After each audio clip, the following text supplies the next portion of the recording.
ঢাকা বিশ্ববিদ্যালয়ের ছাত্র সংসদকে বলা হয় বাংলাদেশের দ্বিতীয় সংসদ। এই ছাত্র সংসদই বাংলাদেশের স্বাধিকার আন্দোলন থেকে শুরু করে একেবারে ২৪-এর গণঅভ্যুত্থানের আগ পর্যন্ত, গণঅভ্যুত্থান পর্যন্ত এই ঢাকা বিশ্ববিদ্যালয়ের ছাত্ররা কিন্তু গুরুত্বপূর্ণ ভূমিকা রেখেছেন। এর আগে ২৪-এর আগে যে আন্দোলনগুলো হয়েছে বাংলাদেশে, গণতান্ত্রিক আন্দোলন, সেই আন্দোলনগুলোতে এই ডাকসুর গুরুত্বপূর্ণ ভূমিকা ছিল। সম্প্রতি ঢাকা বিশ্ববিদ্যালয় ৯ সেপ্টেম্বর ডাকসু নির্বাচন, আজকে ভোটার তালিকা খসড়াও প্রকাশ করা হয়েছে। একই সঙ্গে রাজশাহী বিশ্ববিদ্যালয় ছাত্র সংসদ নির্বাচনের তফসিলও ঘোষণা করা হয়েছে। সেখানে নির্বাচনে ভোট গ্রহণ হচ্ছে ১৫ই সেপ্টেম্বর। তো এই যে ছাত্র সংসদ নির্বাচন, এটিকে কেন্দ্র করে বিশ্ববিদ্যালয় ক্যাম্পাসগুলোতে এখন ছাত্র সংগঠনের নেতা কর্মীদের মধ্যে নানা ধরনের উৎসাহ, উদ্দীপনা, নানা ধরনের প্রস্তুতি, প্রতিক্রিয়া, অনেক কিছুই চলছে। এই বিষয়গুলো নিয়ে আজকে কথা বলবো যে ছাত্র সংসদ নির্বাচন আসলে কি খুব দ্রুত চলে এলো, বা যেই পরিবেশে ছাত্র সংসদ নির্বাচন প্রত্যাশা করে ছাত্র সংগঠনগুলো, সেরকম পরিবেশ তৈরি হয়েছে কিনা, এই বিষয়গুলো নিয়েই আজকে কথা বলতে চাই। হঠাৎ কেন ছাত্র সংসদ নির্বাচন, এটি আমাদের আজকের প্রসঙ্গ। আমাদের সঙ্গে স্টুডিওতে আছেন জনাব আমানুল্লাহ আমান, সাংগঠনিক সম্পাদক, জাতীয়তাবাদী ছাত্রদল। তারপর আছেন আরমানুল হক, সভাপতি, বাংলাদেশ ছাত্র ফেডারেশন, ঢাকা বিশ্ববিদ্যালয়। তারপর আছেন মাহির শাহরিয়ার রেজা, সভাপতি, বাংলাদেশ ছাত্র ইউনিয়ন। তিনজনকে স্বাগত জানাই। গোটা আয়োজনে আপনাদের সঙ্গে আছি আমি, শেখ জায়েদ। শুরুতেই জনাব আমানুল্লাহ আমান, আপনার কাছে আসতে চাই। ৬ বছর পর আবারও নির্বাচনের পথে ঢাকা বিশ্ববিদ্যালয় ছাত্র সংসদ, তফসিল ঘোষণা করা হয়েছে।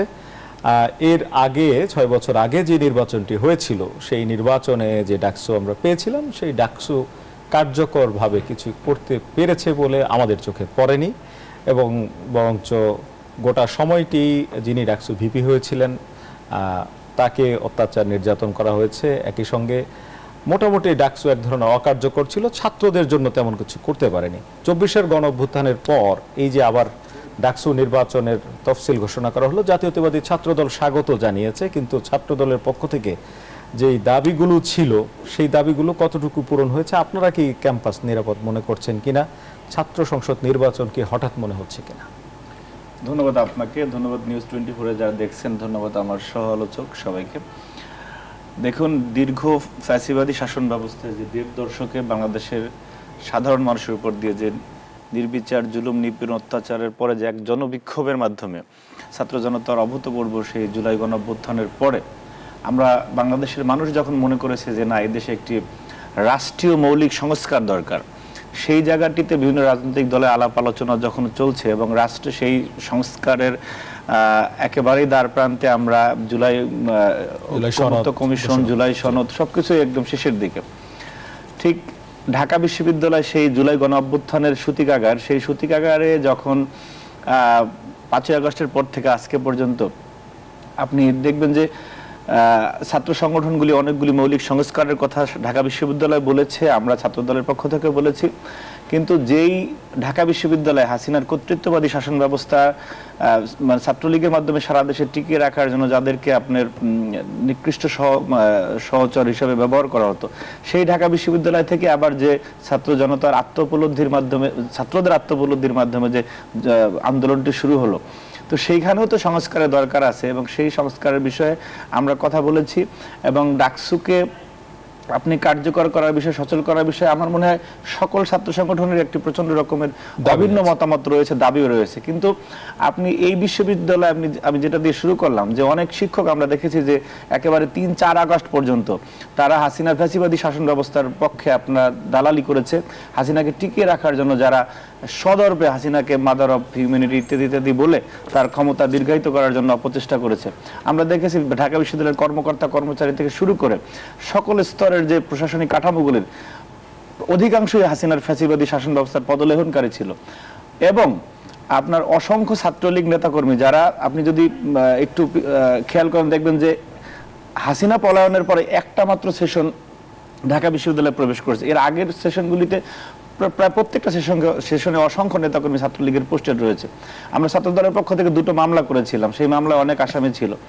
অপরাপর ছাত্র সংগঠনও সেই ছাত্রলীগের সন্ত্রাসীদের বিরুদ্ধে কথা বলেছে, যারা সরাসরি হত্যাযজ্ঞে নেতৃত্ব দিয়েছে। তাদের কারো বিরুদ্ধে আপনার দৃশ্যমান কোনো ব্যবস্থা না নিয়ে ছাত্র সংগঠনগুলির যে মৌলিক সংস্কারের দাবি, সেই দাবিগুলির প্রতি কর্ণপাত না করে, আমি যদি উল্লেখ করে বলতে চাই যে আপনার ছাত্র দলের পক্ষ থেকে আমরা 40টি মোটা দাগে যে এই সংস্কারগুলি ঢাকা বিশ্ববিদ্যালয় কেন্দ্রীয় ছাত্র সংসদ এবং হল সংসদে জরুরি, এবং 377টির মতো আমরা সংস্কার প্রস্তাবনা দিয়েছি যে এই সংস্কারগুলি এবং এই কাজগুলি ঢাকা বিশ্ববিদ্যালয়ে করা উচিত। শুধুমাত্র 2-1টি বিষয় যে যাতে তাদের মতো করে সুবিধা হয় এই রকমের বিষয় ছাড়া ছাত্র সংগঠনগুলির এই মৌলিক সংস্কারের বিষয়ে কোনো ধরনের কোনো কর্ণপাত ঢাকা বিশ্ববিদ্যালয় না করে গণতান্ত্রিক আন্দোলনের এবং বাংলাদেশের সকল স্বাধিকার আন্দোলনের তীর্থভূমিতে এই ফ্যাসিবাদী শাসন, ফ্যাসিবাদের দোসরদেরকে আপনার বহমান রেখে যে ডাকসুর কথা তারা বলেছে, ডাকসুর শিডিউল ঘোষণা করেছে, আমার কাছে মনে হচ্ছে যে ঢাকা বিশ্ববিদ্যালয়ের শিক্ষার্থীরা যে গণতান্ত্রিক আকাঙ্ক্ষা ধারণ করে, যে প্রকৃত শিক্ষার্থীদের প্রতিনিধিত্বমূলক ডাকসু, সেই তাদের সাথে উপহাস করা এবং জুলাই চেতনা স্পষ্ট পরিপন্থী বলে আমার কাছে মনে হচ্ছে। যদি না তারা সেই কাজগুলি করে, এবং এতদিন প্রায় 11 মাস হয়ে গিয়েছে, সেই কাজগুলিতে তাদের যদি দৃশ্যমান অ্যাক্টিভিটি আমরা দেখতাম, তাহলে আমরা মনে করতাম যে না, তাদের আন্তরিকতা রয়েছে। এবং ঢাকা বিশ্ববিদ্যালয়ে যে একটি ভয়াবহ অরাজক পরিস্থিতি, আপনি যেটা ফ্যাসিবাদী শাসন ব্যবস্থায় আপনার দীর্ঘ সময় ঢাকা বিশ্ববিদ্যালয়ে একাধিক লাশ পড়েনি। আমরা 5ই আগস্টের পরবর্তী তোফাজ্জল হত্যাকাণ্ড থেকে সর্বশেষ ছাত্রদল নেতা শাহরিয়ার আলম সাম্য হত্যাকাণ্ড, এবং আপনি দেখবেন যে শেখ হাসিনার মোটিভ পর্যন্ত যেটা চারুকলায় রাখা হয়েছিল সেটাকে ছাত্রলীগের সন্ত্রাসীরা পুড়িয়ে দিচ্ছে, লাশ মেরে, একজনকে মেরে তারপরে লাশ আপনার সামনে সায়েন্স লাইব্রেরি ওখানে টানে ঝুলিয়ে রেখেছে। সুতরাং এই ধরনের একটি অনিরাপদ ক্যাম্পাস যে রয়েছে, সেগুলির দিকেও কোনো প্রকার কর্ণপাত তাদের নেই। আমার কাছে মনে হচ্ছে যে আপনি দেখবেন যে সেকেন্ড ইয়ার থেকে একদম মাস্টার্স পর্যন্ত যে ছাত্রলীগের বিভিন্ন নেতাকর্মীরা রয়েছে, তারা একটি ব্রেথিং স্পেস পাচ্ছে যে না, তারা কোনো না কোনো ভাবে আবার ঢাকা বিশ্ববিদ্যালয়ে সেই তাদের অবস্থান জানার জন্য একটি সুযোগ পেয়েছে বলে আমার কাছে মনে হয়। আবার আসবো আপনার কাছে। আরমানুল হক, আপনার কাছে আসতে চাই যে বিচারের কথা উনি বলছিলেন এবং অরাজক অবস্থা এবং এই কাজগুলো না করে ডাকসু নির্বাচনের তফসিল ঘোষণাকে উনি জুলাই চেতনার পরিপন্থী বলছেন। প্রথমে ধন্যবাদ জানাই আপনাদেরকে আমন্ত্রণ জানার জন্য এবং যারা আমাকে শুনছেন জানাচ্ছেন। আসলে দেখেন, যেহেতু সরাসরি বিচারের বিষয়টাই আনছেন, ঢাকা বিশ্ববিদ্যালয়ে আমি 2017-18 সেশনের, ফলে আমি 18 সাল থেকেই আছি। আমাদের উপরেও দীর্ঘ লড়াই, আমাদের উপর অনেক অবিচার করা হয়েছে, আমাদের উপর হামলা করা হয়েছে। ফলে এসব হামলার একটারও বিচার পায়নি। আমরা আশা করেছিলাম কি 5 আগস্ট পরবর্তী এই প্রশাসন এসব মামলা ছাত্রদলের এখানে নেতৃত্বে আছেন ভাই, তারা বললেন তারা বিচারের জন্য তারা মামলা করলেন, কিন্তু দুটি মামলা করেছে। জি মামলা করেছেন। আপনারা কি করেছিলেন? মামলা করুন। আমরা করিনি। আমরা মনে করি সর্বপ্রথম এটা 5 আগস্ট পরবর্তী এই যে প্রশাসন, এই প্রশাসনের করা উচিত ছিল ঢাকা বিশ্ববিদ্যালয়ে যেসব ক্রিমিনাল অফেন্স ঘটেছে এত বছর ধরে, সেটা আমাদের না করে এটা সর্বপ্রথম প্রশাসনের উদ্যোগী ছিল। অবশ্য ছাত্র সংগঠনগুলো তাদের পর্যায়ে করতে পারে, কিন্তু প্রধান কাজ ছিল এই প্রশাসনের। কারণ এই প্রশাসন যে এই বডি, প্রক্টোরিয়াল বডি যদি বলেন, তারা কিন্তু এখানকার প্রত্যেকটা প্রাণের নিরাপত্তার জন্য এখানে বসেছেন। ফলে ফার্দার যেন এসব ঘটনা না ঘটে, তারাই তো বিচার প্রক্রিয়াটা শুরু করবে, তারাই মামলা দিবেন। কিন্তু আমরা দেখতে পেলাম ছাত্রদল মামলা করলো, অন্যান্য সংগঠন মামলা করলো তাদের বিরুদ্ধে। কিন্তু হতাশাজনক বিষয় হচ্ছে, যারা এই হামলায় জড়িত, শুধুমাত্র জুলাই গণঅভ্যুত্থানে হামলায় জড়িত 15 তারিখ থেকে, এই তালিকা এই প্রশাসন প্রকাশ করলো দীর্ঘ তদন্তের পরে। এবং এখানে শিক্ষার্থীরাও একটা ইনপুট দিল, কন্ট্রিবিউশন জানালো। কিন্তু 128 জনের একটা লিস্ট আমরা দেখতে পেলাম প্রশাসনের পক্ষ থেকে। এই 128 জনের লিস্টে যদি আমি শুধু আমি জগন্নাথ হলের কথাই বলি, জগন্নাথ হলের 2 জন শিক্ষার্থীর নাম আমরা ওই লিস্টে দেখতে পাই। সাময়িক বহিষ্কার, পূর্ণাঙ্গ বহিষ্কার না, সাময়িক বহিষ্কারের লিস্টে আমরা দেখতে পাই। সেখানে জগন্নাথ হলের যে 2 জনের নাম আছে, তারা 2 জনই অনাবাসিক। অর্থাৎ আমরা সাধারণত দেখতে পাই যারা হলে থাকে তারা সবচেয়ে বেশি ক্লোজ থাকে, ছাত্রলীগের গুরুত্বপূর্ণ পদে থাকে, তাদেরই সবচেয়ে বেশি সম্ভাবনা থাকে ক্রিমিনাল অফেন্স করার। কিন্তু আমরা দেখতে পাচ্ছি অনাবাসিক শিক্ষার্থী এবং ওরকম হামলায় জড়িত ছিল তাদের নাম ওখানে 128 জনের লিস্টে আছে, এবং যারা ছাত্রলীগ ঢাকা বিশ্ববিদ্যালয় শাখার নেতৃত্বে ছিল তাদের নাম ওখানে নাই।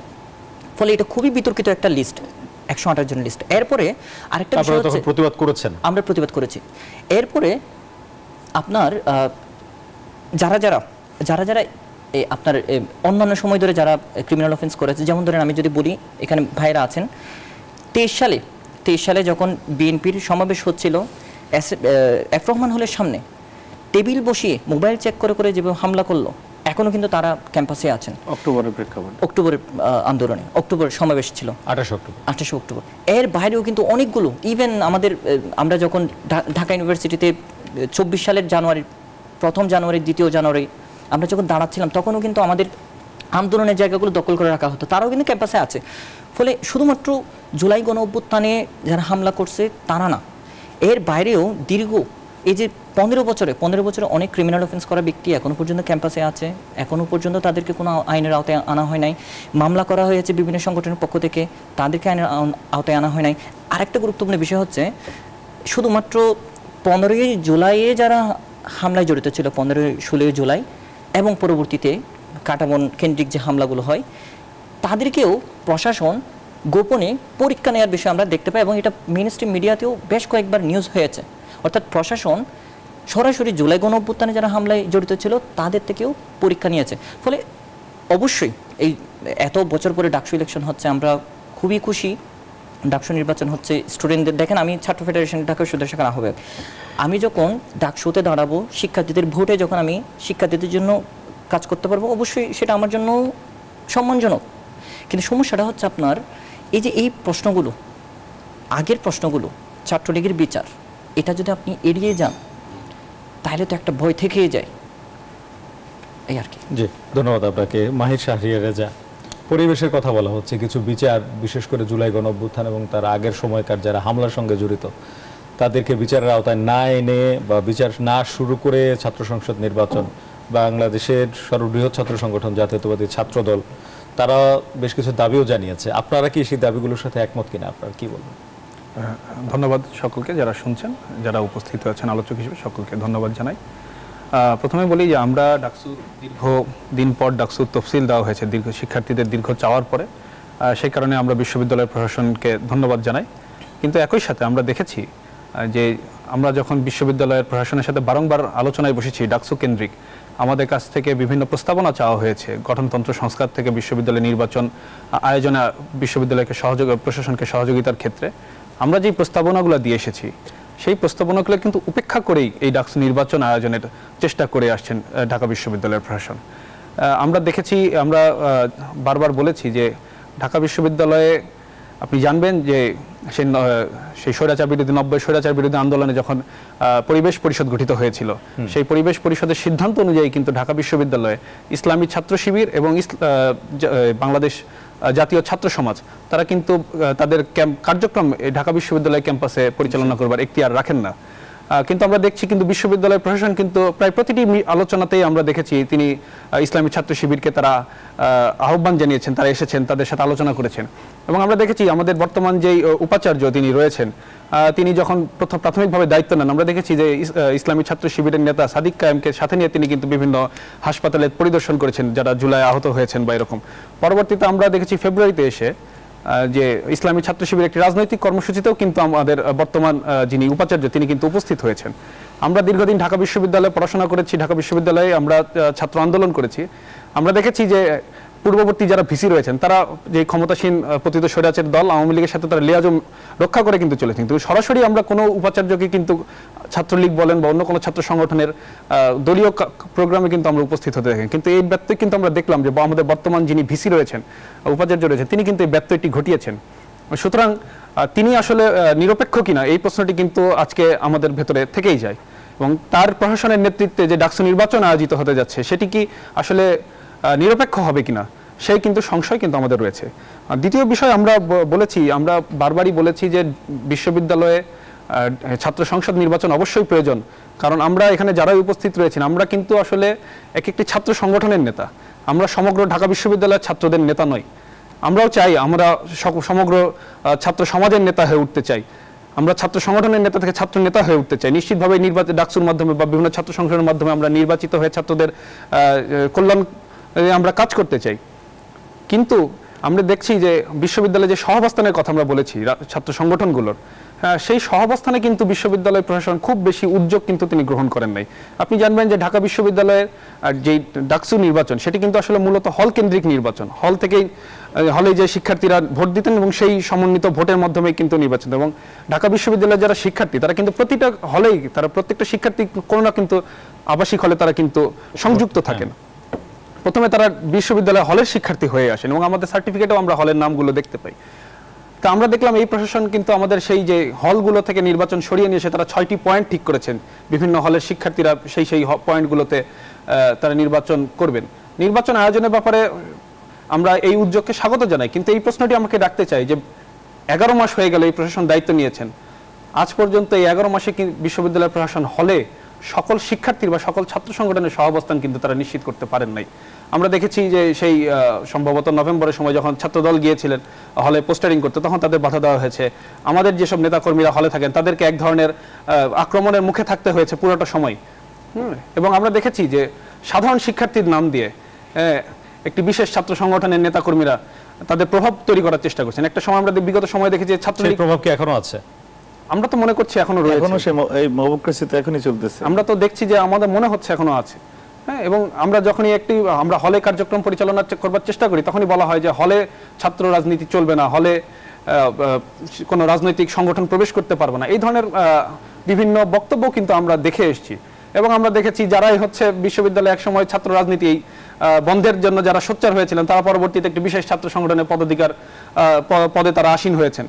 সুতরাং আমাদের কিন্তু আজকে এবং সেই বিশেষ ছাত্র সংগঠনের কোন হলে কমিটি রয়েছে, কোন হলে কমিটি নেই, তারা কোন হলের তারা নেতা, কারা তাদের নেতা সেটাও কিন্তু আমরা জানি না। সুতরাং শিক্ষার্থীদের সাথেও কিন্তু এক ধরনের প্রতারণা, যে তারা না জেনে কিন্তু কারা কোন সংগঠনের নেতা এটি না জেনে কিন্তু তারা ভোট দিতে যাচ্ছেন। ধন্যবাদ আপনাকে। আবার আসবো আপনাদের তিনজনের কাছেই। আপনারা হচ্ছে যে ধরনের পরিবেশের কথা বললেন, এই পরিবেশের প্রেক্ষিতে নির্বাচনের প্রস্তুতি আসলে কিভাবে নিচ্ছেন এই বিষয়ে জানতে চাইবো তিনজনের কাছে। তার আগে একটা বিরতি নিচ্ছি, ফিরে আসছি একটু পর। দর্শক, একটা বিরতি নিচ্ছি, ফিরছি একটু পর, সাথেই থাকুন। বিরতির পর আবারও স্বাগত। দেখছেন আরআইসিএল স্টিল গণতন্ত্র সঙ্গে আছি শেখ জায়েদ। কথা বলছিলাম ছাত্র সংসদ নির্বাচন নিয়ে।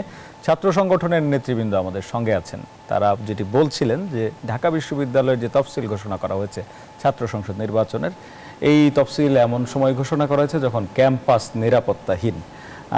শুরুতে আবারও আরমানুল হক আপনার কাছে আসতে চাই, এমন অবস্থায় থাকলে আপনারা কি নির্বাচন করবেন? আমানুল্লাহ আমান। হ্যাঁ, আমানুল্লাহ আমান। দেখুন, ঢাকা ডাকসু তো শিক্ষার্থীদের প্রাণের চাওয়া, এবং আমরা বাংলাদেশ জাতীয়তাবাদী ছাত্রদল, আমরা বাংলাদেশের জনপ্রিয় ছাত্র সংগঠন হয়েছি আসলে ছাত্র সংসদের পথ চলার মাধ্যমে। যেমন 90-তে আপনার ডাকসুতে নিরঙ্কুশ বিজয় সহ সারা বাংলাদেশের ছাত্র সংসদগুলিতে ছাত্রদলের বিজয় ছিল। সেই পথ চলাই ছাত্রদল আজকে জনপ্রিয় ছাত্র সংগঠনে পরিণত হয়েছে। সুতরাং এটি আমাদের একটি প্রাণের জায়গা।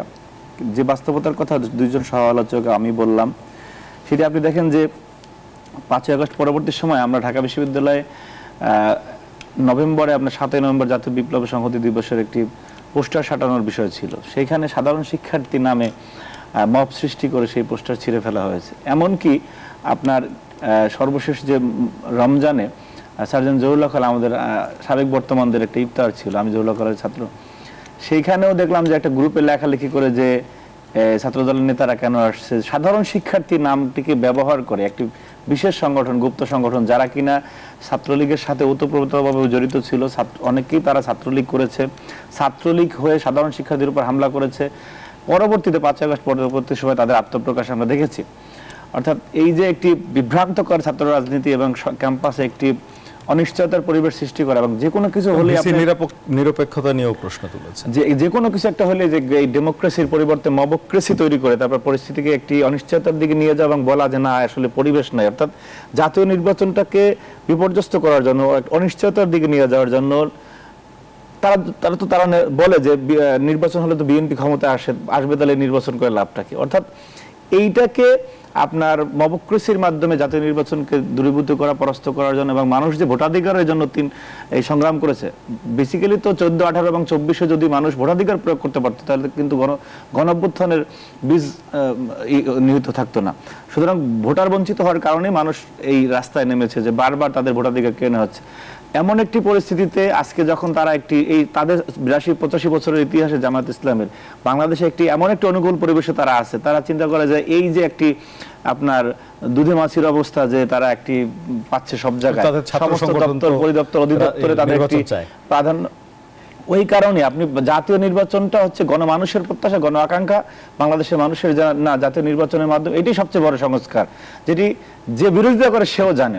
কিন্তু সেইটিকে আপনি বানচাল করার জন্য স্থানীয় সরকার নির্বাচন, আরো অনেক নির্বাচনের কথাবার্তা বলা হয়। কিন্তু শিক্ষার্থীদের দাবির যদি থাকে, আমাদেরও দাবি যে ডাকসু হোক, কিন্তু সেই ডাকসু হতে হবে আপনার প্রকৃত গণতান্ত্রিক আকাঙ্ক্ষার প্রতিফলন যাতে শিক্ষার্থীদের হয় সেইটা। কিন্তু ইন্টেনশনালি কোনো একটি পক্ষকে ফেভার করার জন্য, এবং যেটি আর সমালোচক বললেন যে আজকের যে ঢাকা বিশ্ববিদ্যালয়ের ভিসি, তারও আমরা পক্ষপাতদুষ্ট আচরণ দেখেছি, তারও আমরা ব্যাকগ্রাউন্ড দেখেছি যে তিনি কাদের প্রতিনিধিত্ব করেন।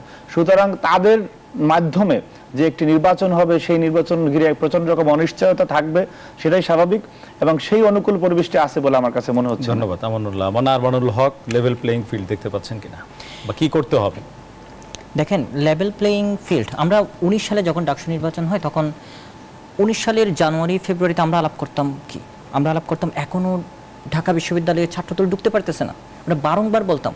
অর্থাৎ তখনকার লেভেল প্লেইং ফিল্ড ছিল বিরোধী পক্ষগুলো ঢাকা বিশ্ববিদ্যালয়ে মুভ করতে পারতেছে কিনা, তারা প্রচারণা চালাচ্ছে কিনা, তখন আমরা লেভেল প্লেইং ফিল্ড বলতে এটা বুঝতাম। কিন্তু এই যে 2025 সাল, এই 25 সালের লেভেল প্লেইং ফিল্ডের সাথে এই যে ঢাকা বিশ্ববিদ্যালয়ের নাম দিয়ে পেজ, ঢাকা বিশ্ববিদ্যালয়ের নাম দিয়ে গ্রুপগুলোও কিন্তু অন্তর্ভুক্ত হয়েছে। ঢাকা বিশ্ববিদ্যালয়ের গ্রুপে কি বলা হয়, যেমন ধরেন আমি বাসায় বসে আছি, বাসায় অবস্থান করতেছে, ওই সময় ঢাকা বিশ্ববিদ্যালয়ের শিক্ষার্থী সংসদে আমি দেখতে পাই আমি নাকি জেলে। আমি নিজে বাসায় বসে আছি, আমাকে নিয়ে পোস্ট হলো আমি নাকি তখন জেলে। এখন এই হচ্ছে ঢাকা বিশ্ববিদ্যালয়ের শিক্ষার্থী সংসদ। ঢাকা বিশ্ববিদ্যালয়ের শিক্ষার্থী সংসদে ভয়ানক রকমের আপনার প্রপাগান্ডা ছড়ানো হয়, ঢাকা বিশ্ববিদ্যালয়ের নাম দিয়ে অনেকগুলো পেজ আছে। ফলে লেভেল প্লেইং ফিল্ড নিয়ে আপনি যদি প্রশ্ন করেন, সামাজিক যোগাযোগ মাধ্যমেও নিয়ন্ত্রণ অবশ্যই এটা খুবই জরুরি। ঢাকা বিশ্ববিদ্যালয় প্রশাসন যদি একটা সুষ্ঠু নির্বাচন দিতে চায়, তাহলে তাকে অনেক ধরনের প্রক্রিয়া অবলম্বন করতে হবে। এর মধ্যে সবচেয়ে বেশি গুরুত্বপূর্ণ বিষয় হচ্ছে আপনার ফিজিক্যাল যে আপনার সহাবস্থান, সেটা নিয়ে আমার সহালোচকও বললেন। শুধুমাত্র আপনি যে হলের বাইরে নিয়ে আসতেছেন, আমরা প্রায় সবাই আমরা এই ইলেকশনটা বা আগামী কয়েকটা ইলেকশন হলের বাইরে যেন হয়, সেটা আমরা দাবি করেছিলাম। কেন করেছিলাম সেটাও কিন্তু কারণ আছে। কিন্তু আমরা দেখতে পাচ্ছি প্রশাসনের পক্ষ থেকেও তারা বলতে চাচ্ছে ঢাকা বিশ্ববিদ্যালয় হলের বাইরে হবে, কিন্তু তার মানে হল কি এখনো দখলে? এটা একটা বড় প্রশ্ন। হল যদি দখল না হতো, হল যদি এখনো পর্যন্ত কারো কোনো আধিপত্য না থাকতো, তাহলে আপনি বাইরে কেন আসছেন?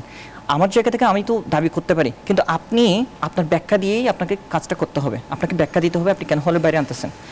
আরেকটা বিষয় হচ্ছে 5 আগস্ট পরবর্তী সময়ে, 5 আগস্ট রাতে, 6 আগস্ট, 7 আগস্ট সহ প্রায় পুরোটা সময় ধরে আমরা একটা বিষয় দেখতে পেয়েছি, যারা বিরোধী পক্ষ, যারা এত বছর ধরে হলে থাকতে পারে না, তারা যখন হলে যাচ্ছে থাকার জন্য তাদেরকে মব সৃষ্টি করে তাদেরকে মারা হয়েছে। এটা কিন্তু 5 আগস্ট পরবর্তী সময়ে সেটার কিন্তু কোনো সরহা হয় না। এরপর দেখেন ঢাকা বিশ্ববিদ্যালয়ের ইতিহাস, আমি 18 সাল থেকে ঢাকা বিশ্ববিদ্যালয়ে আছি, আমি কখনো লাশ পড়তে দেখি নাই। আমি সর্বপ্রথম লাশ পড়তে দেখলাম যে সময় ছাত্র রাজনীতি নিষিদ্ধ, অর্থাৎ তোফাজ্জল হত্যাকাণ্ড যখন চলতেছিল, তখন কোনো দল, কোনো ব্যানার এখানে কাজ করতো না।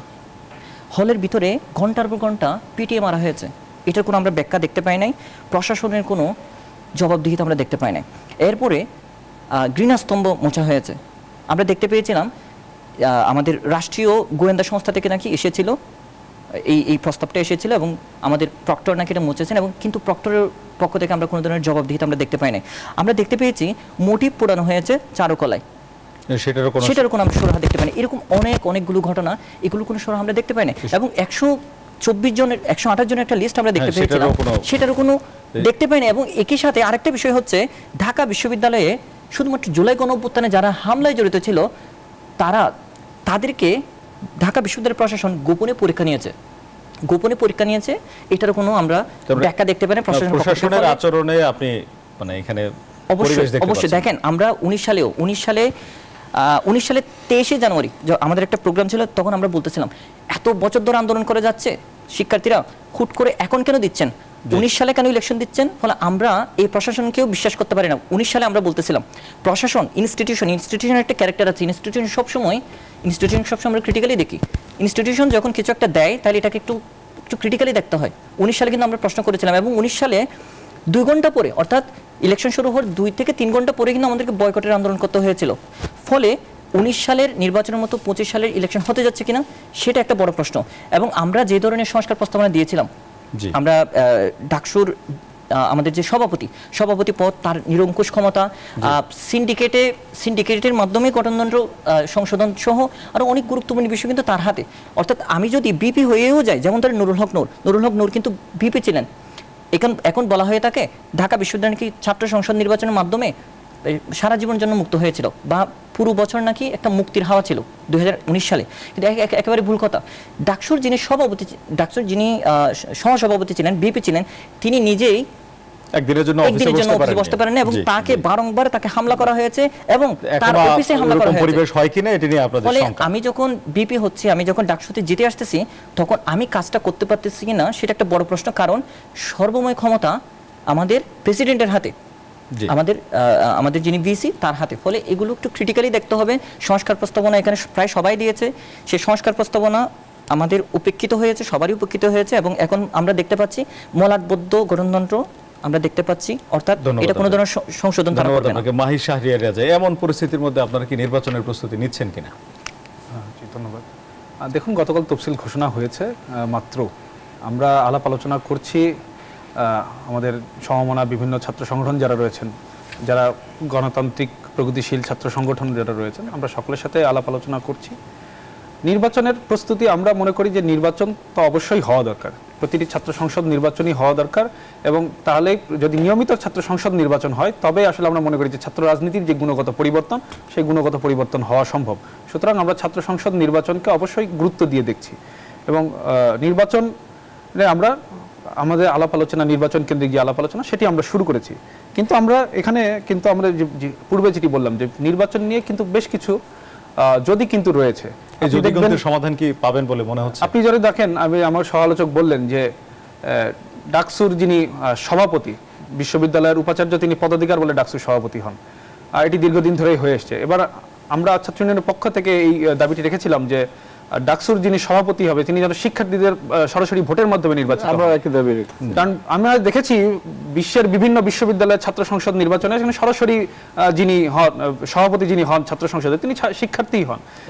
হলের প্রবেশ যেটা হয় আর কি, হলের ক্ষেত্রেও কিন্তু আমরা একই দাবি করেছি। একজন বিশ্ববিদ্যালয়ের উপাচার্য তিনি কেন ছাত্র সংসদের সভাপতি হবেন? তিনি তো কর্মচারীদের যে নির্বাচন হয় তিনি তো সেখানে সভাপতিত্ব করেন না। তিনি শিক্ষকদের সমিতির নির্বাচনে তিনি সভাপতি হন না। তিনি কেন শিক্ষার্থীদের এই সংসদ নির্বাচনে এসে তিনি সভাপতি হতে চাচ্ছেন? এবং তিনি তার যে ক্ষমতা, সেই ক্ষমতার ব্যবহার বা অপপ্রয়োগ যেটি তিনি বলেন, তিনি সেটি করে থাকেন। আমরা দেখেছি যে আমরা বলেছিলাম যে ডাকসু অবশ্যই প্রয়োজন, শিক্ষার্থীদের অধিকার আদায়ের জন্য ছাত্র সংসদ নির্বাচন প্রয়োজন। 30 সেকেন্ড অ্যাড করি।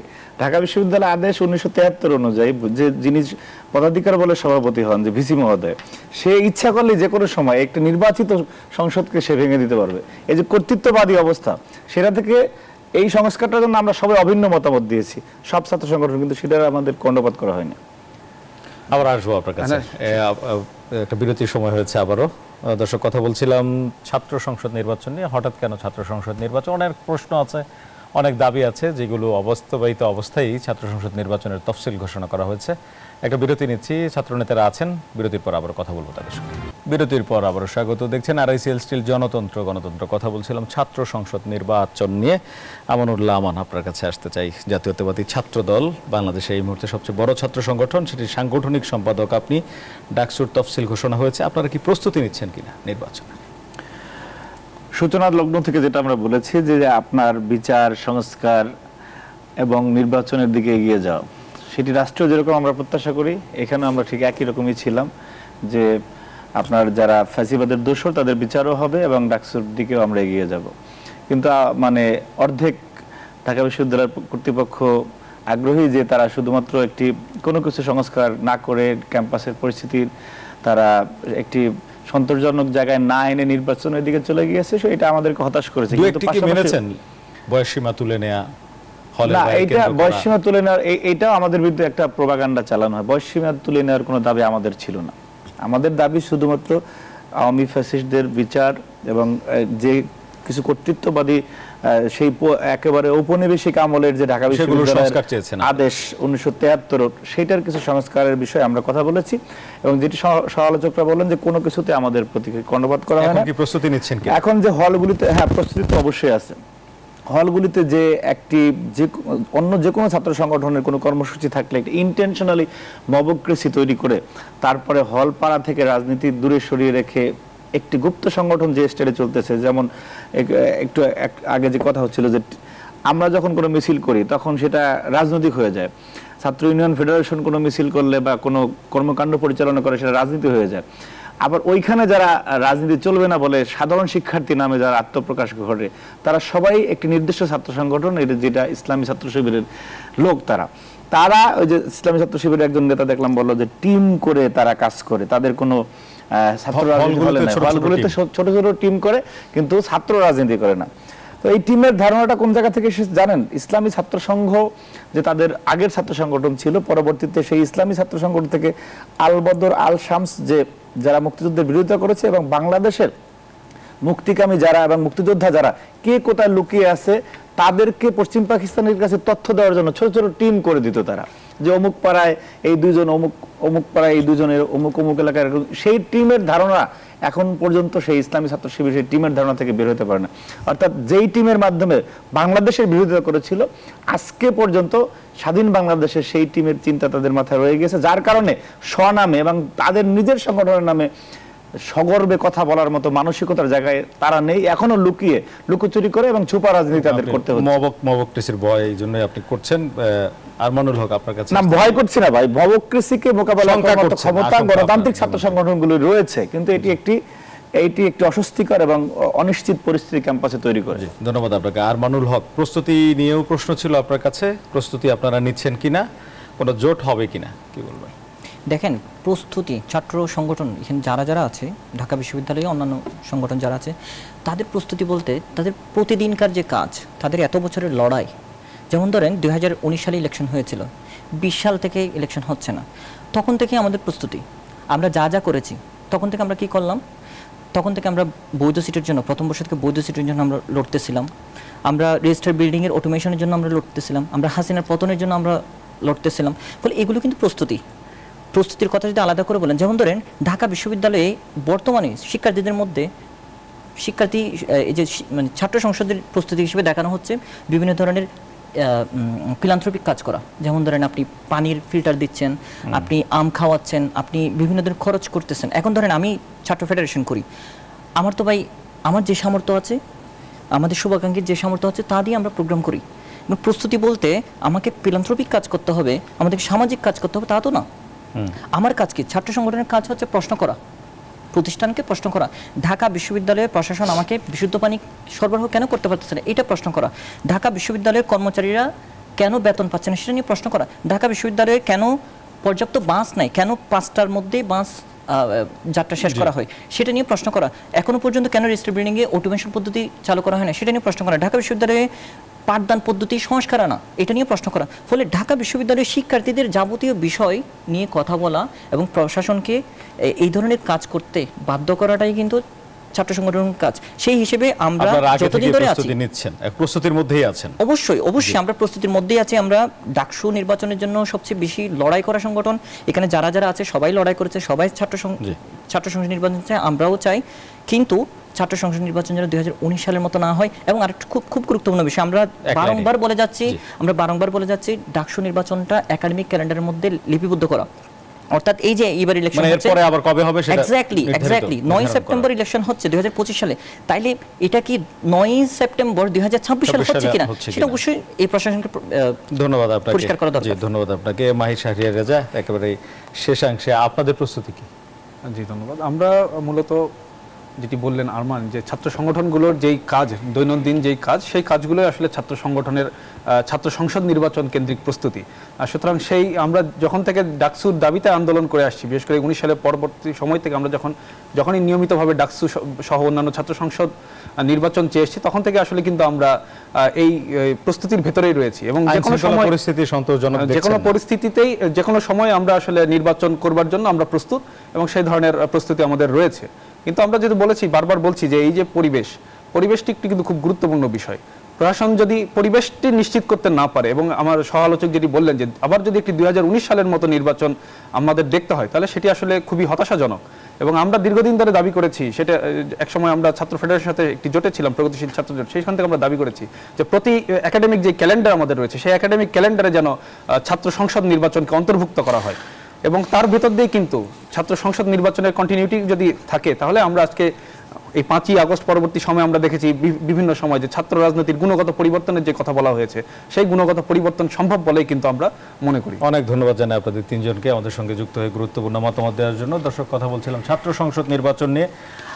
3টি ছাত্র সংগঠনের নেতারা আমাদের সঙ্গে কথা বলেছেন। তারা এই মুহূর্তে ডাকসু নির্বাচন নিয়ে যেটি ভাবছেন, যে নির্বাচনে যে নিরাপত্তা সেটি তারা যথাযথভাবে চান, লেভেল প্লেইং ফিল্ড চান, মবক্রেসি যেন যেটি বিভিন্ন সময় ঘটেছে সেটি যেন কোনোভাবেই না ঘটে, একই সঙ্গে সামাজিক যোগাযোগ মাধ্যমে বিরূপ প্রচারণা যেটি নিয়ন্ত্রণ করা হোক, এটি তারা চান। তো এরকম অনেকগুলো দাবি তাদের রয়েছে। এছাড়া তারা লিখিতভাবে ঢাকা বিশ্ববিদ্যালয় প্রশাসনের কাছে বেশ কিছু দাবি জানিয়েছিলেন, যেগুলো বাস্তবায়ন তারা চান, এবং এইগুলোর মাধ্যমেই তারা একটা সুষ্ঠু পরিবেশে ডাকসু নির্বাচনে যেতে চান, এমন মতামতই তারা দিয়েছেন। আজকের আয়োজন এখানে শেষ করছে। এতক্ষণ যারা সঙ্গে ছিলেন সবাইকে অনেক ধন্যবাদ। ভালো থাকবেন, সুস্থ থাকবেন।